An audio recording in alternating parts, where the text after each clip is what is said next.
NFL fans, week 3 kicks off the night for the NFL. Tonight we got a game on Prime Video on Amazon Prime. I want to get in here and give y'all my predictions. Before we start, I didn't give on the last previous video that I just posted my results from week 2. I didn't give the player of the week. I want to start doing this going forward. The player of the week to me was Russell Wilson to go out there and throw 450 yards, 3 touchdowns. He wasn't able to come away with the win, but to put those type of numbers up on Cowboys, it's just crazy that the Cowboys defense just looked horrible without Micah Parsons. Like, it looks pathetic now. The Cowboys allowed 2 receivers to go over 100 yards. That's very rare in the NFL. You don't see too many teams going out there putting up 100 plus. I can think maybe Joe Burrow had Higgins and Chase like that a couple games maybe um, within the last couple of years, but it don't really happen too much. But yeah, player of the week for last week was Russell Wilson. Let's get into the predictions for this week. Tonight we got a division. I'm pretty sure it's a divisional rival. Buffalo Bills versus the Dolphins. I'm going with Buffalo Bills. They just look like a contender this year, like they looked like it last year. Tua and Tyreek, they got some personal shit going on. They just can't get on the same page. They're taking shots in the media. If you've been paying attention, Hill's been getting upset. He gets upset if it's overthrown, underthrown. It's like, Tyreek, you're the fastest in the league. We get it. But you're not really running routes. Like, you just looking for the deep ball, and they got that locked up. Now the safety just sitting back there waiting for the ball to go in the air. And that's my concern with Tua, is that he has too much air on the ball. When he throws it, it's like he throws lobs the entire game, and the ball is just sitting in the air for like 8 seconds. That gives times for the safety to break, to get back there with Tyreek or anybody else. If they want to double or triple Tyreek, it gives them plenty of time to do that. And I just don't see Miami pulling off a win on the road. They're 0-2 right now, and I look to them being 0-3 tonight after the Buffalo Bills probably going to run all over them. Josh Allen might throw for about 200 yards and a pair of touchdowns. But tonight, I think that James Cook is going to eat. He's going to run all over these boys.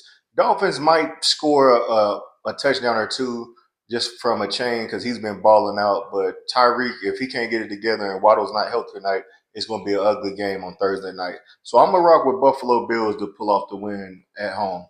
Next game, we got Atlanta Falcons versus Carolina Panthers. Like I said before, Bryce Young doesn't look good. Everybody's not balling out. Their rookie receiver from Arizona, I can't, McClellan or something like that. Forgive me for his last name, but he's looked good. Xavier Legette, he hasn't really been doing too much. Hubbard been okay. The defense still just getting scored on easily. Falcons should be able to pull this one off on the road, man. The Falcons just a better team. Next, we got the Green Bay. I said Golden State. Green Bay Packers versus the Cleveland Browns. Joe Flacco is still starting. I think this is the game, right? The key game. After the Packers put pressure on Flacco, I think this is when they're going to be like, all right, let's throw Dylan in, let him get a couple reps, because he did come in garbage time last week and was able to throw a touchdown off 3-for-3 passing. But this one, you go ahead and let Dylan see what he got. Let him play a couple games. If it don't work out, it'll be Shador time. That's when I'll start watching the Cleveland Browns game. I really want Shador to get out there and prove the naysayers wrong. But as far as this game goes, Green Bay is a big contender to be in the Super Bowl this year. So I'm going to say Green Bay pulls it off in a blowout fashion. Houston, Texas versus Jacksonville Jaguars, a divisional game.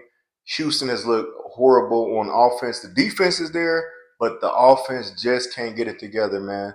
They're putting so much pressure on C.J. Stroud. They're getting back there in the backfield way too quick. He's having to throw a lot of passes under pressure.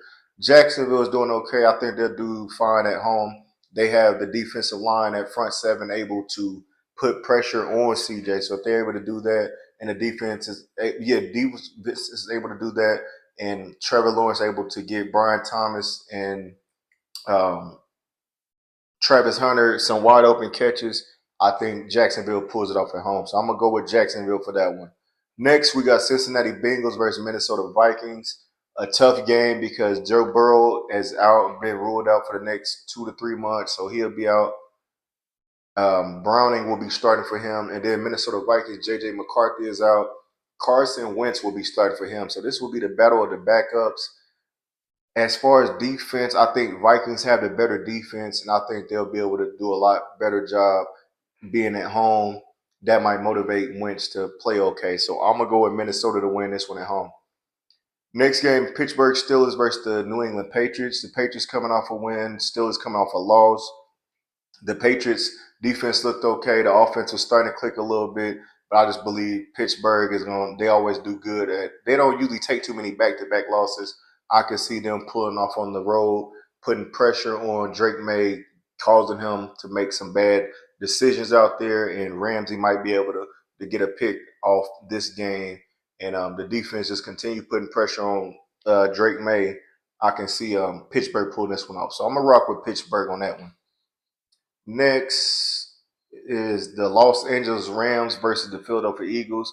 Rams just beat on my Titans. The Eagles pulled off the win against the team that just played in the Super Bowl, Kansas City Chiefs. Eagles defense is there, run game's there, the offense line is holding it down. The main concern is can Jalen Hurts move the ball, man. Like I just looked at some stats. I know like a couple of dudes in the sports group that keep on saying Jalen Hurts is this guy like he's a top five guy, but it's like he's missing that key part. He's not moving the ball with the pass. If it's an all out blitz, he's lobbed it up. He got a 1 yard, one pass over 20 yards or something like that. But outside of that, if the Rams defense is solid, if they're able to shut down the run game and force Jalen Hurts to pass, is going to be an issue. But if the Eagles are able to run the ball and have their way on the ground, they'll be able to pull off the win. So I'm going to say the Eagles win this, but I wouldn't be surprised if the Rams put off the upset on the road. Solid team, young team, very hungry team that almost beat the Eagles in the playoffs last year. Next game, we got the New York Jets versus the Tampa Bay Buccaneers. Buccaneers just beat the Texans. Bucks look good, man. They should be getting Godwin back pretty soon. I think like week 4 maybe. So they got another week or so without him. But they look good on both sides of the ball. Baker is airing that mud about. The rookie is looking good from Ohio State. Mike Evans doing his thing, man. So the run game is there. The Jets just looked bad last week, and on top of those matters, Justin Fields is ruled out with a concussion, so he won't be playing this week. So that's going to be a big bummer for them. I say Tampa Bay wins that one. Next game is the Las Vegas Raiders versus the Washington Commanders. Jaden Daniel possibly might be out. If he plays, I got the Commanders winning. If Marcus Mariota has to start, I think that the Raiders pull it off. Just because I like their defense. Ashton Genty, he didn't score last game, but I could see him being a key factor. And Geno Smith, like I said, Geno Smith is a baller. They coming up, both of them coming off a okay game, but if they can take advantage, if Jaden Daniels is there, I think they can take advantage of Jaden Daniels being out and take advantage of Marcus Mariota. So as of now, I'm gonna go with the Washington Commanders. But if they rule them out, switch the pick to the Raiders. 4 o'clock games, we have the Denver Broncos versus the Chargers. Both of these teams look good. I still can't believe Broncos blew the game last week. Chargers gonna be a real tough game. Certain if he's able to X out one guy, which would be Lad McConkey. If he's able to X him out, Keenan Allen is gonna be able to eat this game. They got a couple receivers that can ball out. Johnson is a big target. Herbert is like I said, he's doing his thing, man. And Hampton, he just got to be able to hold on to the ball. The rookie that they just drafted. I want to say Chargers win this one at home because they look like a legit team this year. As long as they keep on playing the way they've been playing, they'll be without Khalil Mack. He dislocated his elbow or something like that, so he might be out for about 2 to 3 weeks. But I'm gonna go with the Chargers at home. Next is the Saints versus the Seahawks. I'm gonna go with the Seahawks. They look good, pulling off the win against the Steelers. Saints just not impressive to me right now. They're just dealing with injuries, dealing with a second and third string quarterback in Spencer Rattler. Even though he's starting, he just doesn't have that it factor for me. So I'm gonna go with Seahawks to win that one. Cowboys versus the Bears. This is a game that I'll say Cowboys win, but if they do lose, it's because the same just situation just happened last week. The Bears, if Caleb Williams is able to spread the ball, get the tight end, all three of these little young receivers open with DJ Moore, Burden the third, and Rome, I can't think of his last name. It start with an O. But if he's able to get these dudes to spread the ball, they could take advantage and beat Cowboys. But if the Cowboys, if that come out there and they keep on picking on them cornerbacks with Pickens and Lamb all game, I think the Cowboys will pull it off. So as of now, I'm gonna go with the Dallas Cowboys to win. Next game at 4 o'clock is the Arizona Cardinals versus the 49ers. Somebody old got to go. They both 2-0. 49ers. I want to say that Brock Purdy is still out, so Mac Jones will be starting. He looked okay. Cardinals looked okay on both sides of the field, but the 49ers defense, I think, is better. I think Mac Jones looks better as the starter versus, especially at home. So I'll say the 49ers win this one. That 8 o'clock game we have is the Kansas City Chiefs versus the New York Giants. The Chiefs have to win right now. Giants, it really don't matter, but the Chiefs got to win right now. With that defense the Chiefs been playing has been looking disgusting and pathetic. If Russell Wilson comes out and plays the way he did last week, he can pull off this win. But I think that the Chiefs are very desperate. They should have Worthy back this week. With that being said, they should pull it off on the road by at least 7 to 10 points. Monday night football game is going to be a banger, the must-watch game between the Detroit Lions and the Baltimore Ravens. I want to go with Baltimore Ravens just because I'm a big Henry fan and a Lamar Jackson fan and DeAndre Hopkins fans. It's just my concerns is that defense. Will they be able to keep up with that high-paced offense that Detroit brings? Can Detroit defense keep up and contain Derrick Henry and Lamar Jackson? Because either one of them dudes getting open, it's just gonna make it easier for them running lanes to open up, and that's when they'll be able to move the ball by passing and running. I'm gonna go with Baltimore to win this game, but if their defense doesn't show up, that old school defense from the Baltimore Ravens, it's gonna be a long night. But I see this being a high scoring game, so this is the one that you definitely want to include in with your parlay this week. That's all. Well, besides my team, to this Sunday we play the Indianapolis Colts. I know I stay in Indiana. I'm a big Tennessee Titans fan. I'm rocking with my team. I told you I don't give a damn. We 0-2, 0-10. I'll rock it with them until we get that win. Then I'll be more realistic. But this is the divisional game. To me, it's a must-win game. We can't start the season off 0-3. I haven't looked at the injury report lately, but I know last week we was missing J.C. Latham, our right tackle. And we was missing somebody else.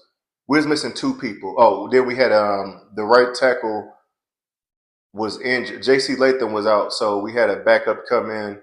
And then on the left side, Moore is just we paid this dude $80 million for 4 years, and he's just jumping like it's too many false starts. We had 10 penalties last week. The week before that, we had 14. We have to continue to decrease this, and we need to be able to protect Cam Ward. If we're able to protect Cam Ward, we should be able to pull off the win at home. I think by 7 or 10 points, but we just have to do a good job at protecting the ball. Cam Ward has been sacked 11 times. That's the NFL high right now. He's had two fumbles. The last one was a strip fumble. The other one was a forward fumble because he got tackled and the ball went out of his hand.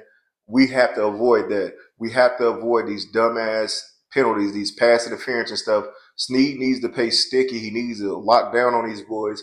Brownlee needs to step up. McCrary needs to step up. The whole defense, the whole damn team needs to step up. We have to generate some type of pressure and make Daniel Jones make bad passes this week. If Daniel Jones has 5 to 6 seconds back there in the backfield to throw the ball, we are going to get demolished. If Sweat is not back and Joseph Day and Simmons is not able to put pressure on the backfield and keep Jonathan Taylor contained in the backfield, we will get smoked. But I'm rocking with my team. I got the Tennessee Titans winning this week. Tomorrow's Jersey Day. I can get to wear my jersey to work tomorrow. I'm praying we win the game, man, because like I said, I talk a lot of shit to Indianapolis fans. Um, I just want us to win so we could get back into the groove. We're the only one in the division without a win. We're at the bottom of the division, even though it's only been 2 weeks in there. Like I said, week 3 is everything, man. You don't want to start the season off 0-3 because it's just an uphill battle from here on out.